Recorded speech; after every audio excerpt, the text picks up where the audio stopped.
Hi again. In The Rise of Adventism, edited by Edwin Scott Gaustad, this is the essay on Spiritualism by Lawrence Moore of Cornell University. This is the conclusion of his article. Nonetheless, while parallels are abundant enough, Spiritualism was in essential respects the antithesis of revivalism, and the latter stress upon religious experience and conversion.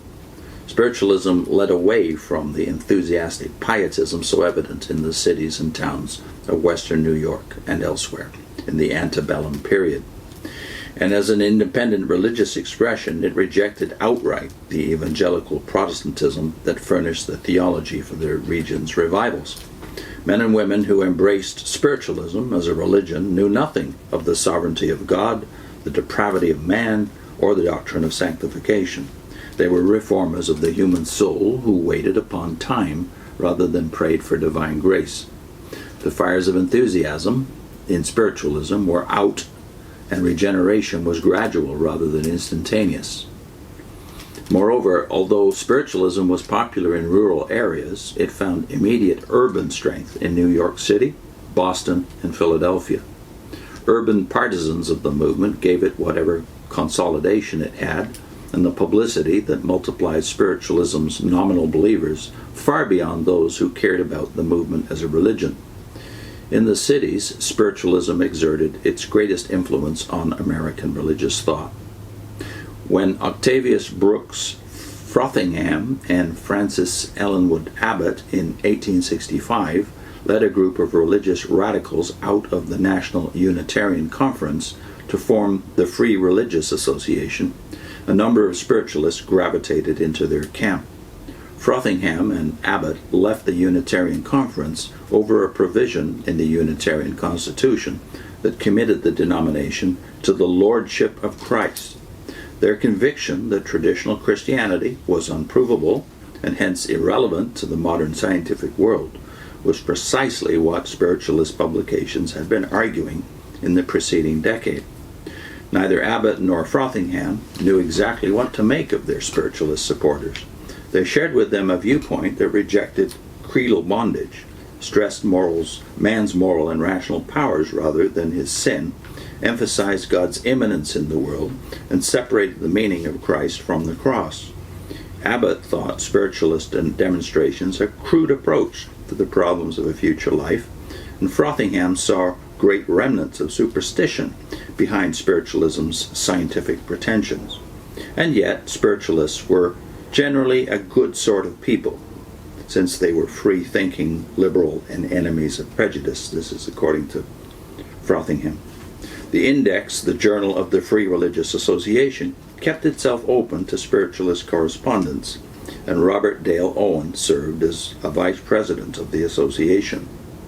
Actually, Frothingham and Abbot might have shown more gratitude for the labors of the spiritualists. Not that any spiritualist lecturer or editor in the 1850s and later qualified as an original religious thinker.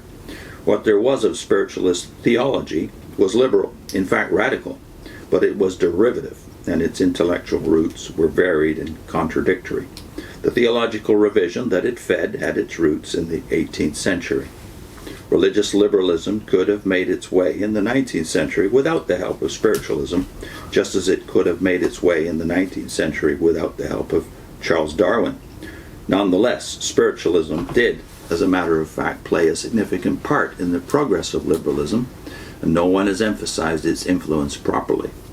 Because of its secular aspects and its enormous popular vogue, spiritualism spread the mood and presuppositions of religious liberalism beyond the audiences reached by the churches. It also took the message of liberalism down the social scale. Spiritualist mediums and lecturers were constantly on the move. They spoke around the country to common people in areas of large and small population and found audiences who were quite ready to believe that religion and biblical Christianity were not synonymous. The rise of religious liberalism in America was not due entirely to the intellectual achievements of Harvard College. And indeed, given the lingering evangelical bases of universalism, spiritualism may have exerted as strong a liberalizing influence on the religious beliefs of Americans as anything outside of Massachusetts. Henry Ward Beecher, who no more than Abbot or Frothingham or Theodore Parker ever felt comfortable among spiritualists, owed part of the enormous prestige he enjoyed in the late 19th century to their efforts. Lester Ward, one of the founders of American sociology, spent many hours as a young civil servant in Washington at spiritualist lectures and seances. Because of spiritualism, he said in 1870, the world was, quote, in the very act of changing its faith, unquote. Spiritualism was the only religion that could satisfy a modern skeptical inquirer. Having said this much, one must admit that the modernism of spiritualism was a mixed case. Had it been otherwise, its fascination for the historian would be greatly lessened. The religion of spiritualism placed enormous emphasis upon the reasoning and observing qualities of men. However, while insisting that the extraordinary was ordinary and not at all mysterious, it also tried to stretch men's imaginations beyond the accepted facts of common sense. Whatever its naturalistic framework, spiritualism surely carried psychological comforts to its adherents, analogous to those felt by believers in special providences. Its realm of spiritual creatures who actively interfered in the trivial aspects of earthly existence looked backward toward the wonder-working God of Edward Johnson. Even animism is not a far-fetched intellectual cousin of spiritualism. The 19th century American psychologist George Beard was very interested in spiritualism, not because he believed in it, but because of the challenge that it posed in understanding the human mind. On the one hand, he said, modern spiritualism was, quote, an attempt to apply the inductive method to religion, to make faith scientific, to confirm the longings of the heart by the evidence of the senses, unquote. He wrote that sentence as a warning to spiritualists that if they ever did prove their claims, they would kill religion. Quote, a religion proved dies as a religion and becomes a scientific fact, unquote. On the other hand, Beard continued, while professing to be a religion of demonstration, spiritualism was in practice based on the most humiliating trust. Quote, the ultramontane Catholic, that's the extremely conservative Catholic, was, Beard says, in his most credulous moments, a wonder of scientific incredulity in comparison with the victim of dark seances, where a slight movement of the hand or a well-directed kick would reveal, even to a non-expert, the baldness, the grotesqueness, the vulgarity of the performance by which he is about to be entranced, unquote. To a mother or father hopelessly desolate over the death of an infant whose hand they kissed again and again at a seance, liberalism, the test of science and reason, or the lack of all these, simply was not important. Since the bereaved at seances, and many others who attended them, did not bother themselves about the religious teachings of spiritualism, their credulity could not by itself detract from the honest desire of many spiritualist lecturers to justify religion on something other than its emotional attraction. The skepticism, or the lack of it, which a firmly committed spiritualist carried into a seance was something that obviously varied. Some took incautious delight in the materialization of their mother. Others stared coldly, looking for marks of physical identification, and weighed the genuineness of apparitions with greater detachment. However, there is one indication that even the most self-consciously empirical spiritualist failed to make a complete break with faith and authority. Their proof, no matter how true the facts, simply could not establish their basic claim that the spirit of dead mortals communicated with the living. How was a poor sitter to distinguish the spirit of his deceased father from that of some lying angel or demon who had never lived on earth but who knew enough of what went on below to impersonate dead human beings? Despite the enormous effort on the part of spiritualists to establish the identity of spirit voices with certainty, they could never completely get around the possibility suggested by some of their critics that someone out in space was putting them on. The silliness of much of the reported spirit behavior made that a plausible argument, even to many who were prepared to accept the extraterrestrial explanation of mediumistic phenomena. Spiritualists tried honestly and with tireless energy to cut through the dilemmas involved in trying to prove religion. They criticized both those who relied on past miracles to guarantee the validity of the Bible and those who attempted to base religious truths solely on individual intuition. No religion that depended on the correctness of historical statements about mysterious events in a foreign country in a remote period could claim real evidence. Intense feeling was not an adequate substitute. Evidence had to be immediate, and it had, in part, to rest on something subject to empirical confirmation.